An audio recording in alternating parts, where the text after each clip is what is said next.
MBG bermanfaat atau tidak? Tidak! Sudah setahun program MBG berjalan. Program Prioritas Makan Bergizi Gratis atau MBG. Program Makan Bergizi Gratis atau MBG. Ada beberapa ribu yang keracunan makan sakit, tetapi kalau diambil statistik, saya kira masih dalam koridor error yang manusiawi. Kita ini memberikan makanan bergizi gratis untuk mencerdaskan kehidupan bangsa. Ini untuk meningkatkan ekonomi dan juga gizi dari anak-anak kita semua.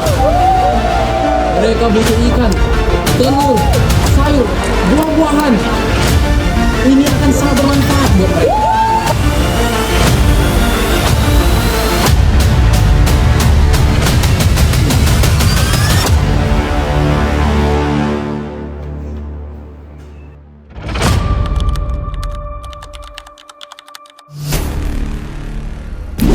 MBG merupakan program pemerintah Indonesia untuk membantu masyarakat, khususnya anak-anak, mendapatkan makanan yang lebih sehat dan bergizi.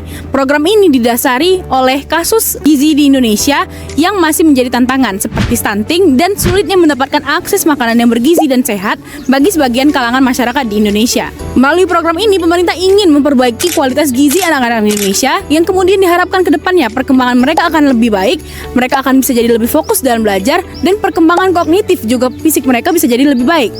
Jadi program ini bukan hanya sekedar tentang memberikan makanan gratis, namun juga program ini merupakan peran negara dalam membantu memenuhi kebutuhan dasar masyarakat, membantu keuangan masyarakat. Ini dapat membantu saya tetap bisa menghidupi, mensekolahkan anak. Juga untuk mewujudkan generasi Indonesia Emas 2045. Tetapi program sebesar ini tentu banyak sisi lainnya yang harus kita perhatikan bersama, seperti bagaimana anggarannya, bagaimana pengelolaan dan pelaksanaannya, juga bagaimana dampaknya terhadap beberapa aspek kehidupan masyarakat. Yuk simak video ini untuk pembahasan selengkapnya. MBG dapat ikut mendorong kenaikan harga pangan karena kebutuhan bahan makanan naik secara besar-besaran.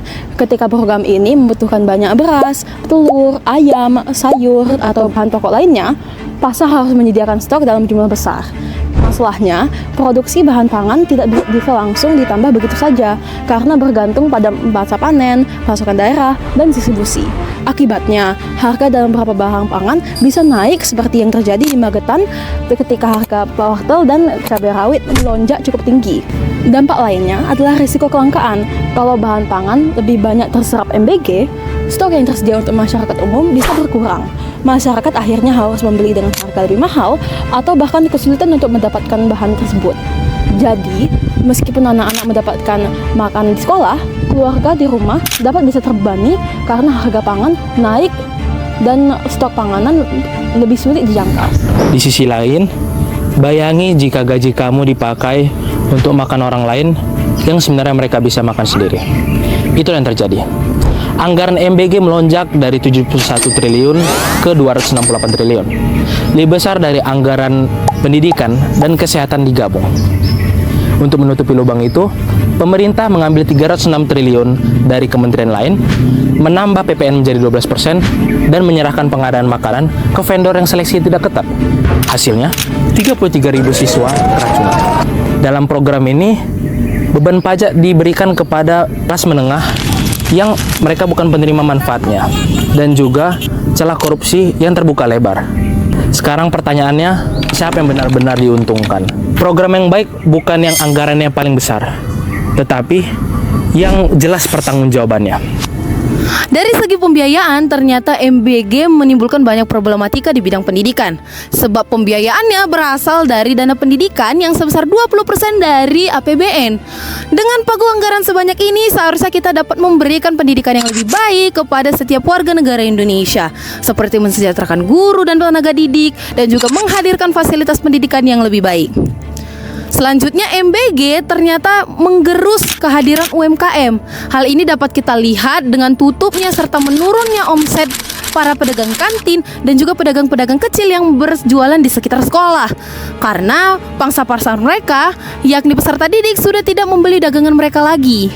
Dan hal ini juga menimbulkan kerugian bagi distributor karena bahan baku yang dipakai oleh SPPG cenderung dibeli langsung kepada petani, sehingga barang yang tersisa hanyalah barang yang kualitasnya mungkin lebih buruk dibanding yang diberikan kepada SPPG dengan harga yang lebih mahal.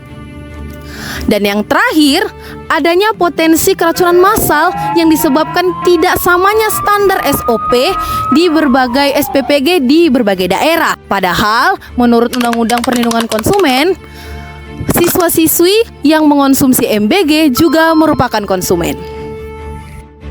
Kehadiran program MBG sebenarnya memiliki tujuan yang sangat baik.